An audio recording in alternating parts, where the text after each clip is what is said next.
Et si être surdoué, ce n'était pas vraiment un avantage, mais plutôt un défi? On voit beaucoup de personnes considérées comme brillantes, qui pourtant se retrouvent en échec. Alors, grâce à la psychanalyste Raymond Dazin, on va plonger dans ce paradoxe pour comprendre pourquoi ça arrive et surtout comment on peut le surmonter. Voilà la question qui est vraiment au cœur de tout. Le but, ce n'est pas de douter du potentiel, mais de comprendre le parcours, le cheminement. Et la perspective de Raymond Dazan, vous allez voir, elle est assez surprenante et elle va vraiment nous éclairer. Pour piger pourquoi une personne surdouée peut échouer, il faut repartir de la base. Ça veut dire quoi, au fond, être surdoué? D'après Isan, on fait quasiment tous une erreur de définition. Et c'est ça, la clé de tout. Alors là, Azan fait une distinction qui est fondamentale. D'un côté, il y a le surdoué, qu'elle appelle HPE pour haut potentiel émotionnel. Sa caractéristique numéro 1, c'est une hypersensibilité extrême. De l'autre, on a l'enfant précoce, le HPI, haut potentiel intellectuel, qui est, lui, simplement en avance intellectuellement. Le truc fou, c'est que le surdoué HPE, avec son fonctionnement si particulier, peut même se retrouver en difficulté à l'école. Donc pour Hazan, le cœur du don, ce n'est pas tant l'intelligence, mais vraiment cette hypersensibilité. C'est une sensibilité tellement intense qu'elle peut rendre l'adaptation au monde très très compliquée.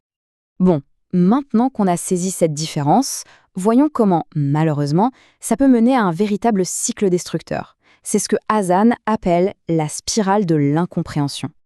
Imaginez un peu un jeune enfant. Il sent au fond de lui qu'il est différent des autres, mais impossible de mettre des mots dessus. Pourquoi les bruits forts le dérangent à ce point? Pourquoi il ressent les émotions des autres avec une telle intensité? Ce sentiment, c'est vraiment le point de départ d'une immense confusion et d'un isolement terrible. Et ce processus, il est tragique et il se déroule en plusieurs étapes. D'abord, l'enfant sent cette différence. Ensuite, son entourage, qui ne comprend pas du tout, le voit comme nul. Et c'est là que ça bascule. Pour ne pas perdre l'amour de ses proches, l'enfant finit par accepter cette étiquette. Ok, je suis nul.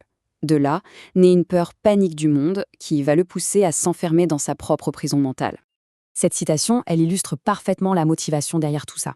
Ce n'est pas un manque de volonté, c'est un acte d'amour, en quelque sorte. L'enfant est prêt à devenir ce que les autres voient, même si c'est négatif, juste pour ne pas casser ce lien affectif si précieux.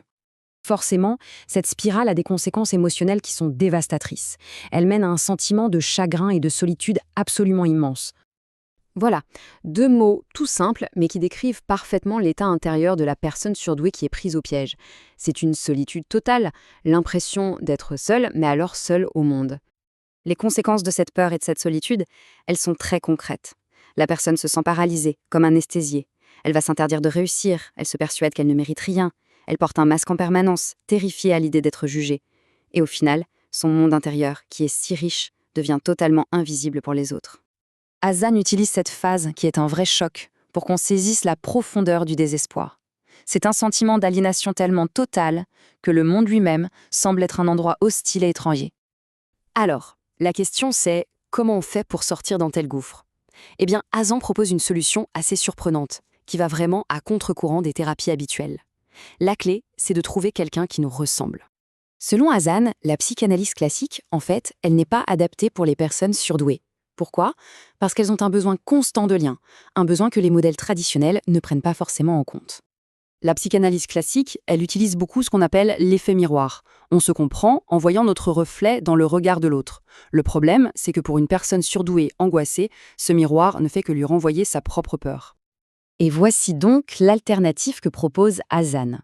Le surdoué n'a pas besoin d'un miroir, il a besoin d'un semblable, quelqu'un qui a le même vécu, la même sensibilité et qui peut lui dire tout simplement « je suis comme toi ». Ce n'est pas un reflet, c'est une reconnaissance. C'est totalement différent. Et c'est là qu'est tout l'espoir de cette approche. Le chagrin peut être immense, la solitude profonde, mais la solution, elle, peut être incroyablement simple. Juste cette rencontre avec un père, ça peut être le déclic qui change absolument tout. Ok, une fois que cette reconnaissance est là, comment on la transforme en réussite durable? C'est la toute dernière étape de ce parcours. Le mécanisme clé, c'est la sublimation. Toute cette souffrance, ce chagrin qui a été accumulé pendant des années, c'est en fait une réserve d'énergie colossale. Le but, ce n'est pas de l'effacer, mais de la canaliser, de la transformer en une force créatrice. Le chemin vers la réussite devient donc plus clair. D'abord, on trouve son semblable. Ensuite, on accepte son aide. Puis, une étape cruciale, on apprend à parler avec son cœur et plus seulement avec sa tête. Et pour finir, vient l'action la plus décisive. C'est vraiment le point culminant. Il faut activement déconstruire toutes ces barrières mentales qu'on a bâties par peur. C'est un acte de transgression contre soi-même, contre ces limites qu'on s'est imposées pour survivre. C'est enfin s'autoriser à réussir. On va terminer là-dessus. La vision de Raymond Hazan nous montre que la souffrance, ce n'est pas une fatalité. En fait, elle peut être la source même d'une créativité et d'une réussite exceptionnelle. L'objectif n'est pas de gommer sa différence, mais bien de l'embrasser et d'en faire une force. Merci d'avoir suivi cette analyse.